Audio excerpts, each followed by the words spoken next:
To our channel. ఈరోజు రైస్లోకి అయితే క్యాబేజీ ఫ్రై చేస్తున్నానండి. క్యాబేజీ ముందుగానే క్లీన్ చేసి తరిగి పక్కన పెట్టాను. అలాగే కారం కోసం 4 పచ్చిమిరపకాయలు కూడా కట్ చేసి పక్కన పెట్టుకున్నాను. క్యాబేజీ ఎప్పుడు చాలా బాగుంటుందండి. పోపు దినుసులు కూడా సదురుకున్నాను. వెల్లుల్లిపాయ, పచ్చెనపప్పు, ఆవాలు, జీలకర్ర, ఎండుమిరపకాయ, కరివేపాకండి. గిన్నె అయితే వీటెక్కింది. ఆయిల్ పోసుకుంటున్నాను.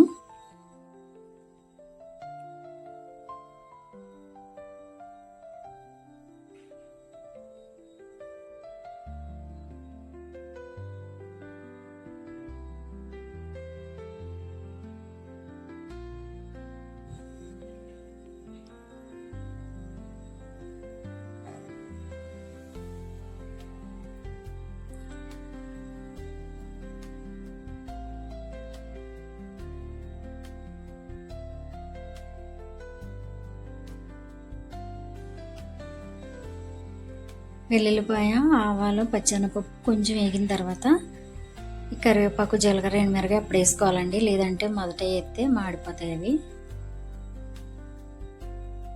ఒకసారి మూత పెట్టుకుంటున్నాను, ఎందుకంటే నూనె చింది మీద పడుతుంది.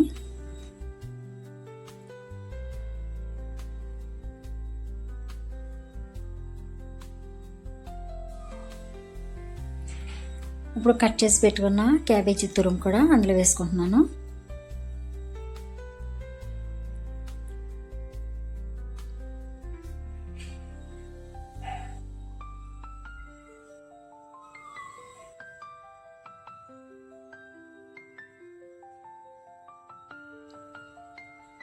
తగినంత పసుపు వేసుకున్నాను. తగినంత పసుపు అంటే 1/2 స్పూన్ అనుకోండి.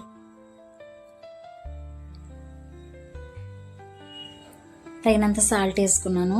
తగినంత అంటే మీ లెక్కలో మీరు ఉప్పు ఎక్కువ తింటే ఎక్కువ వేసుకోండి, తక్కువ తింటే తక్కువ వేసుకోండి. మేము సరిపడా తింటాం కాబట్టి మేము తినేదాన్ని బట్టి నేను వేసాను.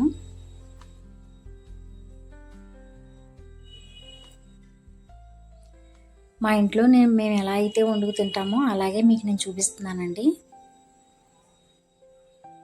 మీరు వండుకున్నట్టు నేను వండను, నేను వండనట్టు మీరు వండరు కదా, ఎవరిష్టం వాళ్ళది. మూత పెట్టుకుందాం. మా ఆయనగారు అయితే చిలకడ దుంపలు తీసుకొచ్చారండి. అవి క్లీన్ చేస్తున్నాను.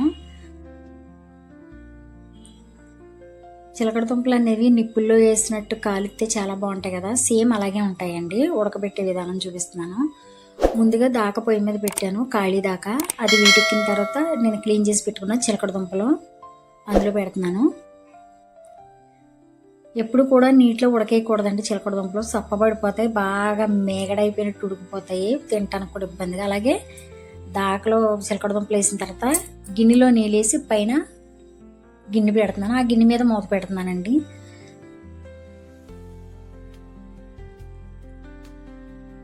అలా పెట్టడం వల్ల ఏమవుతుందంటే అవి కింద మంట ఆవిరికి తగిలి ఆ ఒక్కొక్క సుక్క చిలకడ దుంపల మీద లిమిట్గా పడి మనం పొయ్యిలో ఏ విధంగా అయితే కాల్చుకుంటామో చిలకడ దుంప అనేది అలా ఉడుకుతుందండి. చాలా టేస్టీగా ఉంటుంది. సేమ్ నిప్పుల మీద కాల్చినట్టే ఉంటుందండి.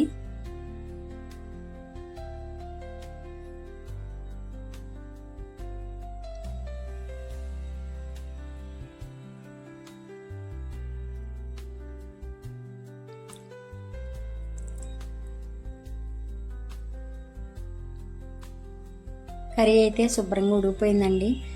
ఆయిల్ కూడా పైకి వచ్చింది. ఎంత క్యాబేజీ అయితే కొంచెం అయింది చూసారా వేపుడంటే, అంతే. అలాగే పైన కొంచెం చిటికెడు కారం వేసాను, కొంచెం కారం కోసం.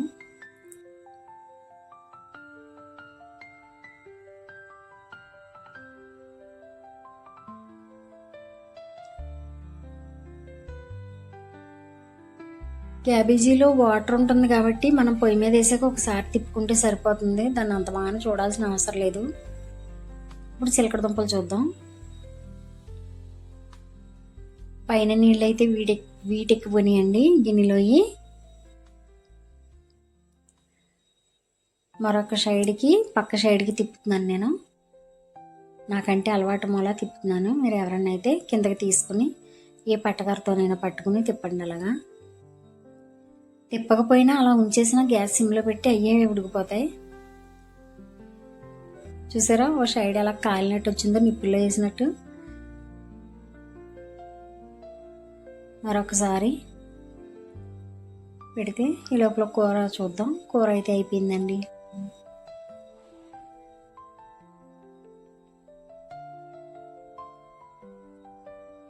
క్యాబేజీ ఫ్రై రెడీ అయిపోయింది.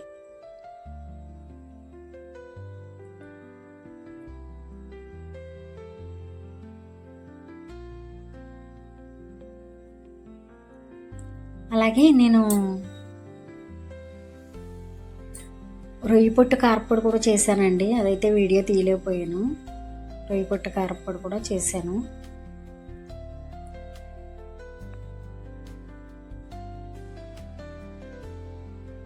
నేను వండిన క్యాబేజీ ఫ్రై ఇదిగోండి. రొయ్యి పొట్టు కారప్పొడి చేశాను. ఇది కొంచెం వేసాను.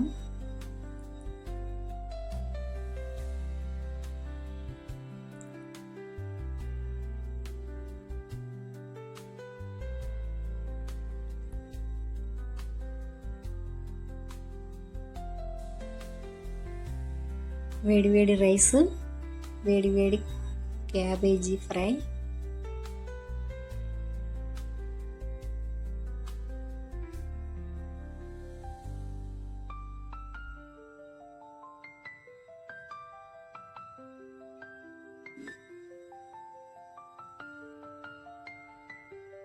అలాగే ఇప్పుడు ఈ రొయ్యి పొట్టు కారపొడితో కూడా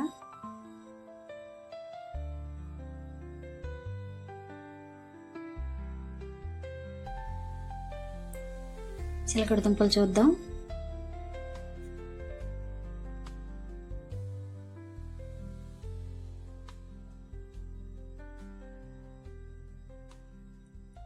చక్కగా ఉడికిపోయినాయండి. ఇంక ఉడకాల్సిన అవసరం ఏమీ లేదు. చాకు మనం అలా దింపగానే అలా దిగిపోయింది. చూసారా, ఉడికిపోయినాయి.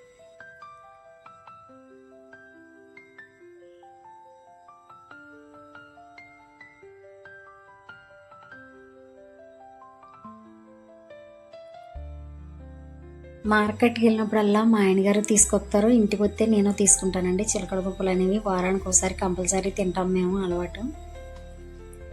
ఒకటైతే కోసి కూడా చూపిస్తాను మీకు, ఎలా ఉడికిందో అనుకుంటారు కదా. అంత పెద్ద పెద్దగా ఉన్నాయి, ఎలా ఉడికినాయో చూసారా, ఎంత స్మూత్గా ఉడికిపోయినాయో. ఈరోజు వీడియో ఇది.